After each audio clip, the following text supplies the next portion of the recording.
તો મારા કાકા સૌથી નાના, મારા પપ્પા. એટલે બધા નજીક નજીક રહે તો પહેલાં તો પ્રેમ એટલો હતો ને, જ્યાં રમતા હોય ત્યાં જમી લેવાનો.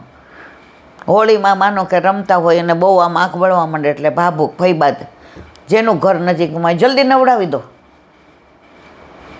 પેલા આટલો પ્રેમ હતો. એટલે ઘણી વાર રવિવાર હોય એટલે ફુવા અઠવાડિયે એકાદી વાર આવે એટલે કાકા એમ કે જા બેબી ફઈબાને બોલાવ્યો, બધા હારે જમશું. તો રસ્તામાં ભાભોય મળે ને હું કહું હાલો ને ભાભુ, તમે ને મારા બાપુજીને બધા આપણે હારે. ને મારી બાએ વ્યવસ્થા કરી હોય ફઈબા ને ફુવાની, આવું એટલે પછી ભૂલી જાવ. આપણે તો પાછા રમવામાં લકટી ને ઓલા મોય દાંડિયા ને રમવા સિવાય તોફાન, છોકરો સારો હોય એવી તોફાની હતી. એટલે ફઈબા આવે ને તો હારવાર ભાભુય આવે. મારી બા વિચાર કરે કે ભાભુય આવ્યા છે, એટલે ભાભુ કે સમજુ બધાયનું ન કર્યું હોત તો અમે ઘરે કરી લેત ને. એ કે પણ આ બેબુડી આવીને કઈ ગઈ ને એટલે મારી બા કે વાંદરી કઈ આવે છે, પણ આવીને મોઢામાંથી કહેતી નથી. હવે બધાની હાજરીમાં જ કહેવાય નહીં કે અમે તમને જમવાનું નહોતું કીધું. રાત્રે બધા જાય ને ત્યાં આપણે ગોદડું ઓઢીને હોઈ ગયા હોઈએ. એટલે મારા કાકાને કે જો એ કે હવે હોઈ ગઈ છે સવારે, એટલે સવારે અડધું શાંત થઈ ગયું હોય. તો મારા ફૂવા આવે ને, મારે જે વાત કરવી છે આ લૌકિકની સાથે અલૌકિક, તો એ મારા બાપુજીને મારા કાકા વાતું કરતા હોય. તો વાતમાં મારા ફૂવા કે મનલાલ સમજા કે નહીં, મનલાલ મારી વાત સમજા કે નહીં. મારા પપ્પાનું નામ મણીલાલ હતું એટલે બધાએ મનલાલ કે મનલાલ સમજા કે નહીં. મારા કાકા 2-4 વાર હા, પછી કે અમરતલાલ સમજાય એટલા બાવા થયા, નો સમજાય સંસાર માર્યા. સમજાય એટલા બાવા થયા, નો સમજાય આપણે બધા સંસારવાળા જ. બોલો હું કાંઈ કેવું છે? ભલે એ અર્થમાં કહેતા હોય બાવા થયા, પણ સમજા ને એ આ બધું ભેગું નહીં કરે. એ જે ભેગું લઈ જવાનું છે એ ભેગું કરશે. આ બધું સાંભળીએ, વાંચીએ ને બોલીએ ત્યાં નક્કી કરી લઈએ. પાછા જેવા બહાર જાય કોણ જાણે માયા પ્રભુ એવી મૂકી છે. સમજીને આપણને કોઈ એમ કહે ને, ઓલા 3-4 ચોર હતા, ચોરી કરવા ગયા. એક જગ્યાએ આવું ગાપચું હતું એટલે ત્યાંથી રાજાને મેલમાં જવાતું હતું. બધા કે એટલે આપણો તો મેળ પડી ગયો એ કે. એટલે પહેલો ચોર હતો ને એને કીધું કે તું આ ગાપચામાં હાથ નાખી જો કેટલો કુંડો છે. તો એને વીછીએ કાઢ્યો.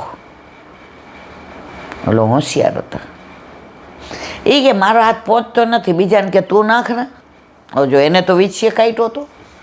ઓલો કે ચોરીમાં ભાગ તો 4 હરખા પડવાના છે, મને કાઢ્યો કઈડો તને કઈડો. ઓલાય નહીં હોરર બાપા. એ કે તારી વાત સાચી છો. એ કે આપણા બેના હાથ ટૂંકા છે, 4 નાખ્યો, 4 ને વેચું કર. ચોથો કે હા હું કર્યું કે વીછે કાઢ્યો તો આમ બટકું ભરીને ઝેર કાઢી નાખ્યો. બીજો કે મેં પહેલાંને કે તે કીધું તો અમે 3 તો બચી જાત ને. એ કે ભાગ તો 4 પડવાના ને તો મને એકલાનું કામ કાઢે. આ સંસારની માયા આવી છે. મને કઈડે ને હું તારી યારે રહું તો તને કઈડાવું.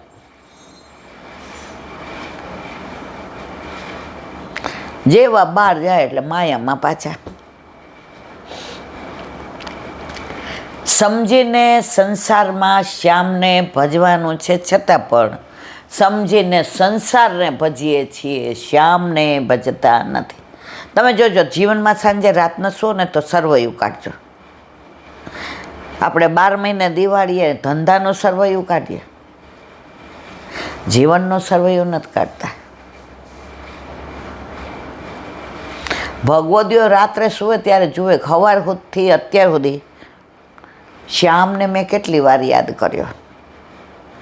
આપણે તો રાત્રે સૂતા હોઈએ તોય પાછા એ સર્વાઈવ કાઢીએ. એટલે આ 31મી છે, મારું પેન્શન જમા થયો કે નહીં, મેસેજ આવ્યો કે નહીં, જોયું નહીં. આ વખતે ફિક્સ થઈ ગઈ છે તો પેલી એ જ પાકે કે 31મી, નકામ એક દિન વ્યાજી. આપણું સર્વાઈવ આ અને ભગવદીઓ કાઢે કે અરે રે બપોરના નણંદ આવ્યા ને ખોટી વાતો કરી. કંઈ નહીં, ચલો એટલો સમય સુવામાં અવેર કરીએ, એટલે એટલી વાર ભગવત નામ લઈએ.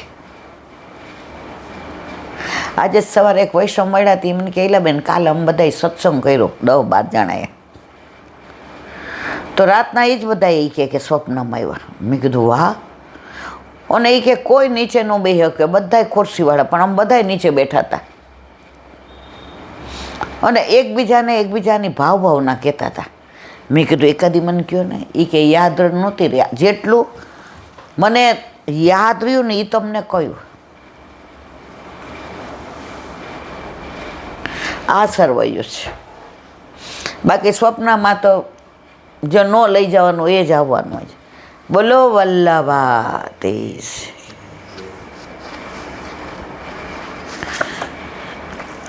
આપણે અત્યારે કોકિલાવનનું અનુસંધાન ચાલે છે. હવે ત્યાં બેઠક જે છે એનું વર્ણન કૃષ્ણકુંડે છોકરના વૃક્ષની છે, મહાપ્રભુજીના બેઠકે છે. અહીં આપ 1 માસ વિરાજેલા. ક્યાં? કોકિલા. હવે તો બધું રિનોવેશન નવું થઈ ગયું. આપણે પહેલાં જતા ત્યાં તો બહુ સુંદર આમ વન ને ઉપવન ને વૃક્ષો ને વેલી ને પેલો કુંડ ને ઓલો મોટો ઊંચો ટેકરો ને ત્યાં ગાયો ચરતી હોય ને ત્યાં કદમના આપણે બધા દર્શન કર્યા છે. અત્યારે હવે બધું આરસ આવી ગયા. અહીં નિંબાર્ક સંપ્રદાયના સાધુ ચતુરાનાગા હજારો સાધુઓ સાથે રહેતા હતા. તેમણે આવીને બધા સાધુઓને ભોજન કરાવવા શ્રી મહાપ્રભુજીને કહ્યું. વલ્લભ ક્યારેય અકળાયા નથી, ક્યારેય ચમત્કાર બતાવ્યો ને, પણ જ્યાં જરૂર પડી છે ત્યાં એનું અનુસંધાન કર્યું જ છે. મહાપ્રભુજીએ શ્રી કૃષ્ણદાસ મેઘન પાસે 5 શેર દૂધ મંગાવ્યું. એ જમાનામાં 5 શેર, અત્યારે લીટર. અમે નાના હતા ને તો મામા ને માસીને ત્યાં ગામડે જાય ને એટલે સાંજે પછી આમ તો ગાય હોય એટલે, પણ મહેમાન આવ્યો એટલે પછી નાના એવું કે થોડું દૂધ બહારથી લાવી દેજો ને. એ કે ભાણિયાને રાતના પછી તો મને જ મોકલે, મામી જાઓ બટા લઈ આવો ને. એટલે આપણે તો પાછા રમવાની બળોતરા, એટલે 2-3 ઘર ત્યાં જઈને કે મામી હા આવો બટા આવો, આ દૂધ આપો. કે ના પૈસા નહીં લેવાના મામાના ઘરના. મેં કીધું મામીએ દીધા છે. કેટલું દઉં બટા? એટલે પહેલાં રાજકોટમાં 1 ડબ્બો ને 2 ડબ્બા કહેવાતા હતા. એટલે હું કહું મામીએ 4 ડબ્બા કીધા. તો એ કે ડબ્બા એટલે ઓલા ન આવે અંકુર સિંગ તલના, એટલા બધા ડબ્બા. એ લોકો સમજે જ નહીં આપણી ભાષામાં. ત્યાં પડી કે પડી, એટલે પછી કે બેટા 4 પડી દઉં ને. હું કહું હા.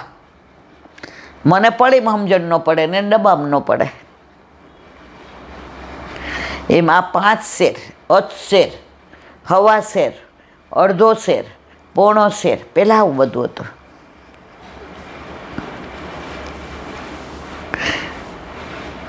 શ્રી વાસુદેવ છકડા દ્વારા ખીર સિદ્ધ કરાવી. કૃપા દ્રષ્ટિથી તેને અક્ષય બનાવી દીધી. વલ્લભની દ્રષ્ટિ પડે અક્ષય બન્યા વિના રે નહીં. આપણા ઉપર એ દ્રષ્ટિ પડી છે ને એટલે જ આપણે આવા ભાંગેલા તૂટેલા પણ વલ્લભ બધું કરાવે છે, હાથ પકડીને દોડાવે છે. સૌને સાગ્રહ જમાડ્યા, આગ્રહ કરી ના.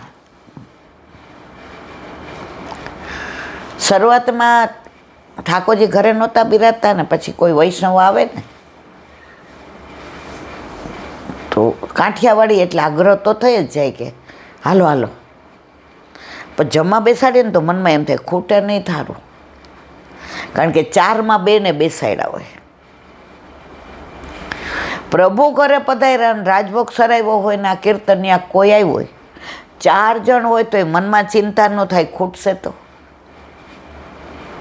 જે આરોગ્ય છે ને ચિંતા, આપણે ચિંતા નહીં. અને 4 પ્રસાદ લઈ લઈએ તો આપણે ધરાઈને જમી લઈએ. હમણાં જ રસ આપણે કાઢ્યો હતો તપેલીમાં, બરાબર, પોણી તપેલી હતી, ઓલા 3 કે 4 જણા આવ્યા. તૃપ્તિને મેં તો બેસાડી દઉં છું. હા મમ્મી બેસાડી દે. બટેકા વડાને રસને રોટલી હતા, પૂરી નહોતી. એમણે ના પાડી કે ભાઈ અમારે. પછી એ લોકો કે થોડી વધાઈઓ ગાય ત્યાં સુધી તમે ઈલાબેન જમી લો પ્રસાદ હારો. એટલે અંદર હું પૂછવા ગઈ, મેં તું રસ કાઢવો? મને કહેજો. બધાએ આટલી આટલી કટોરી ભરીને રસ લીધો હતો, કારણ કે એકાદ જણને મને લાગે ડાયાબિટીસ હતો. છતાંય આપણે 6 પ્રેમથી જઈમાં. પ્રભુ આરોગ્ય એટલે ચિંતા નહીં. કૃપા દ્રષ્ટિથી ખીરને અક્ષય બનાવી દીધી. સૌને આગ્રહ જમાડ્યા, ખીર ખૂટી નહીં. પછી વાસુદેવદાસ બીજા પાત્રમાં ઠાલવીને લઈ ગયા. આ અનુભવથી ચતુરા નાગા શરણે આવ્યા. તેમને પોતાના પૌત્ર અંગીકાર કરશે તેમ મહાપ્રભુજીએ કહ્યું. પૌત્ર કોણ? ગોકુળનાથજી. સાધુએ શરીરની ક્ષણભંગરતા કહી કે આપનો પૌત્ર તો ક્યારે? તો ત્યાં સુધી હું ભૂતલ પર રહેવાનો જ. અમારો વાલા મારો અંગીકાર કરો ને. તો જુઓ, મહાપ્રભુજીએ તેમને 150 વર્ષનું આયુષ્ય કહ્યું. કેટલું? આ તો વલ્લભ છે, વસ્તુ તો કૃષ્ણ એવા. તે સમયે તેમને 40 થયેલા. ઘણા સમય પછી માલા તિલકનું રક્ષણ કરતા શ્રી ગોકુળનાથજી એટલે કે ગુસાઈજીના ચતુર્પુત્ર મથુરા પધાર્યા. રસ્તામાં ચતુરા નાગા મળ્યા. તેમના ગળામાં કંઠી ન જોતા ટકોર કરી, અમે ગૃહસ્થ છતાં માલા ઉતારતા નથી, તમે વિરક્ત સાધુ છતાં કેમ ઉતારી? તમારું બાદશાહ શું બગાડત? ચતુરા નાગાએ શ્રી ગોકુળનાથજી પાસેથી માલા લીધી, સેવક થયા. માલા તિલકનો પ્રશ્ન ઉગ્ર બન્યો ત્યારે ગોકુળનાથજી સાથે કાશ્મીરમાં આ ચતુરા નાગા અનેક સાધુઓ સાથે સેવામાં રહેલા. જો વલ્લભે બધું પ્રી પ્લાનેટ, બધું ગોઠવેલું. હજારા ચતુરા નાગાએ ખીર ખાધી, તૃપ્ત થયા. વલ્લભનું સ્વરૂપ ને રૂપ ને તેજ ને આભા ને પ્રકાશ ને પુંજ શરણે લ્યો. વલ્લભ કે મારો પૌત્ર લેશે. તો કે ત્યાં સુધી થોડો જીવીશ. એ કે જાઓ 150 વર્ષનું આયુષ્ય આપ્યું. 40 તો હતા, 190 સુધી. અને મથુરામાં શરણે આવ્યા. અને જ્યારે ગોકુળનાથજી જહાંગીરને મળવા કાશ્મીર 79 વર્ષની જયફએ ગયા, ત્યારે બધા ચતુરા નાગાના શિષ્યો, નાગા બાવાઓ બધાને લઈને ગોકુળનાથજીના રક્ષણ માટે સાથે ગયા. આ ચતુરા નાગા અનેક સાધુઓ સાથે સેવામાં રહેલા. સારંગી પ્રતાપતે પાયે શ્રી ગોકુલનાથ. ધમાર તેમણે ગાય છે. કોણે? ચતુરા નાગાએ. આજે ઘણામાં લખ્યું છે કે તાજ બેબીના ભાવથી આજે વસ્ત્ર આવે. આખા વર્ષમાં 6 વાર તાજ બેબીના ભાવથી વસ્ત્ર આભૂષણ આવે. હતી યવન પણ ગુસાઈજીની સેવક ને શ્રીજી બાવા તો એની યાર વાતો કરતા હતા. આપણામાં કાંઈ જ્ઞાતિ કોઈ જોતું જ નથી. વલ્લભે જોઈ નહીં. ગુસાઈજી, હરિરાયજી, ગોકુળનાથજી, દ્વારકેશજી, પુરુષોત્તમજી ગાડાવાળા, અને આજની તારીખમાં પણ ભાવ જોવે છે. કોકિલા કુંડ પાસે તેમના ઠાકોરજી શ્રી કોકિલા વિહારી બિરાજે છે. કોના? ચતુરા નાગાના. કોકિલા કુંડ પાસે કૌરવ વનમાં કૌરવ પાંડવના મહાદેવજીના દર્શન છે, ત્યાં છે ને ઉપર, એ કૌરવ પાંડવોના છે. બોલો વલ્લભાધીશ કી છે.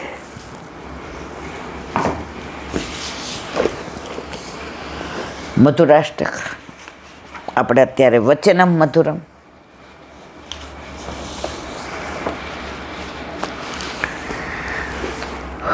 કાલે ગોરજા સમુરાઈનો પ્રસંગ આવ્યો, અતિ આનંદથી ને. હવે 84,252 વૈષ્ણવનું ભાવ રહસ્ય. હવે 84 વૈષ્ણવ ગજ્જન ધાવનની વાર્તામાં આવે તે જોઈએ. ગજ્જન ધાવન શ્રી ચંદ્રાવલીજીના સખી લીલામાં શુભ આનંદના નામ છે. શ્રી ઠાકોરજીના પ્રાગટ્યના બીજા દિવસે પ્રગટ્યા છે. ઠાકોરજી સાથે બાળ લીલા ખૂબ ખેલી. કોણે? શુભ આનંદરાય, જે ગજ્જન ધાવન બન્યા. ઠાકોરજી સાથે બાળ લીલા ઘણી કરી. શ્રી મહાપ્રભુજીએ ગજ્જન ધાવનના માથે શ્રી નવનીત પ્રિયાજી પધરાવ્યા, કેમ કે ગુસાઈજીના ઠાકોરજી છે.